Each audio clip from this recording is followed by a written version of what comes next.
Hi everyone, ನಾನು ನಿಮ್ಮ ವರ್ಷ ತುರುವೇಕೆರೆಯಿಂದ. ಇವತ್ತು ಮೆಹಂದಿ ಇದ್ದಿದ್ದು ತುರುವೇಕೆರೆಯಲ್ಲೇ ಬೇಬಿ ಶೋರ್ ಮೆಹಂದಿ ಲೊಕೇಶನ್ಗೆ ನನ್ನ ತಮ್ಮನೇ ಬಿಟ್ಕೊಟ್ಟ. ಹೋಗ್ತಿದಂಗೆ ಮೆಹಂದಿ ಕೂಡ ಸ್ಟಾರ್ಟ್ ಮಾಡ್ಕೊಟ್ಟೆ. ಬ್ರೈಡ್ ವರ್ಕ್ ಎಲ್ಲ ಇರ್ಲಿ ಅಂತ ಅಂದ್ಬಿಟ್ಟು ಅವರೇ ಡಿಸೈನ್ಸ್ ಕಳ್ಸಿದ್ರು. ಈ ಡಿಸೈನ್ಸ್ ಎಲ್ಲ ಬೇಕು ಅಂತ. ಹಾಗಾಗಿ ನಾನು ಅವ್ರು ತೋರಿಸಿ ಡಿಸೈನ್ ಅಲ್ಲೇ ಹಾಕೊಟ್ಟಿದ್ದೀನಿ. ಫೀಡಿಂಗ್ ಬಾಟ್ಲು ಮೇಲೆ ಪಾಪು ಮಲಗಿರೋ ತರನು ಹಾಕೊಟ್ಟಿದ್ದೀನಿ. ಹಾಗೆ ಪಾಪು dress and feeding bottle figures ಬಸ್ಸಿಂದ ಕಿಟಕಿಲಿ 3 ಪಾಪುಗಳು ನೋಡೋ ತರ ಹಾಕೊಟ್ಟಿದೀನಿ. ಜೊತೆಗೆ ಬಲೂನ್ಸ್ ಕೂಡ ಇಟ್ಕೊಂಡಿರೋ ತರಾನೇ ಹಾಕೊಟ್ಟಿದೀನಿ. ಡಾಗಿ ಅಂದ್ರೆ ಇಷ್ಟ, ಹಾಗಾಗಿ ಡಾಗಿ ಚಿತ್ರನೂ ಹಾಕ್ಸ್ಕೊಂಡಿದ್ದಾರೆ. ಇವ್ರು ಸಾಕಿರೋ ಡಾಗಿ ಹೆಸರು ಡುಮ್ಮು ಅಂತ, ಹಾಗಾಗಿ ಡುಮ್ಮು ಅಂತಾನೆ ಅನ್ಕೊಂಡಿದ್ದಾರೆ ಅವರು. ಇವ್ ತಾಯಿ ಪಾಪುನ ಎತ್ಕೊಂಡಿರೋ ತರನು ಇವ್ ಹಾಕ್ಸ್ಕೊಂಡಿದ್ದಾರೆ.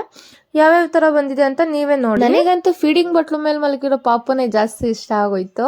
ಯಾರಿಗೆ ಏನೇನು ಇಷ್ಟ ಆಯ್ತು ಅಂತ ನನಗೂ ಗೊತ್ತಿಲ್ಲ. ಯಾರಿಗೆ ಯಾವ ಪಾರ್ಟ್ ಇಷ್ಟ ಆಯ್ತು ಅಂತ ಕಮೆಂಟ್ ನಲ್ಲಿ ತಿಳಿಸ್ಕೊಡಿ. ನನಗೆ ಅಷ್ಟೇ ಯಾವುದೇ ತರ ಡಿಸೈನ್ ಬೇಕು ಅಂತ ನನಗೆ ತೋರಿಸಿದ್ರು ನಾನು ಅದನ್ನ ಬಿಟ್ಕೊಳಕ್ ರೆಡಿ ಇದ್ದೀನಿ. ನೀವು ಹಾಕ್ಸ್ಕೊಳಕ್ ರೆಡಿ ಆಗಿ.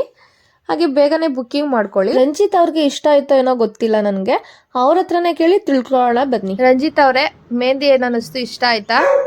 ತುಂಬಾ ಚೆನ್ನಾಗಿದೆ, ತುಂಬಾ ನೀಟಾಗಿ ಹಾಕೊಟ್ಟಿದ್ದಾರೆ. 4-5 ಅವರ್ಸ್ ಆದ್ರೂ ತುಂಬಾ ಪೇಷನ್ಸ್ ಕೂತು ಡೀಟೇಲಿಂಗ್ ಮಾಡ್ಕೊಟ್ಟಿದ್ದಾರೆ. ನಂಗೆ ತುಂಬಾ ಇಷ್ಟ ಆಯ್ತು. ಯಾರಾದ್ರೂ ಬೇಕಿದ್ರೆ ವರ್ಷ ಅವ್ರನ್ನ ಕಾಂಟ್ಯಾಕ್ಟ್ ಮಾಡಿ. ಥ್ಯಾಂಕ್ ಯು ವರ್ಷ. ಸೆಕೆಂಡ್ ಕೂಡ ಅವರೇ ಡಿಸೈನ್ ತೋರಿಸಿದ್ರು, ಹಾಗಾಗಿ ಅವ್ರು ತೋರಿಸಿದ ತರನೇ ಹಾಕೊಟ್ಟಿದ್ದೀನಿ. ನನಗೂ ಸ್ವಲ್ಪ ಭಯ ಆಗಿತ್ತು ಅವ್ರು ಅಷ್ಟೊತ್ತಕ ಕೂತ್ಕೋತಾರ ಅಂತ. ಪರವಾಗಿಲ್ಲ, ಅವರು ಅಷ್ಟೊತ್ತಕ ಕೂತ್ಕೊಂಡ್ರು. ನನಗೂ ಸಮಾಧಾನನೇ ಆಯ್ತು. ನೀವು ಅಂದ್ಕೊಳ್ಳೋ ತರ ಮೆಹಂದಿ ಹಾಕೊಡಕ್ ನಾನು ರೆಡಿ ಇದ್ದೀನಿ. ನೀವು ರೆಡಿ ಇದ್ರೆ ಬೇಗ ಬೇಗ ಬುಕ್ಕಿಂಗ್ ಮಾಡ್ಕೊಳ್ಳಿ. ಹಾಗೆ ಲೈಕ್ ಮಾಡಿ, ಶೇರ್ ಮಾಡಿ, ಫಾಲೋ ಮಾಡಿ. ಯೂಟ್ಯೂಬ್ ಚಾನಲ್ ಅಲ್ಲಿ ಸಬ್ಸ್ಕ್ರೈಬ್ ಆಗಿ. Thank you for all everyone, friends and family.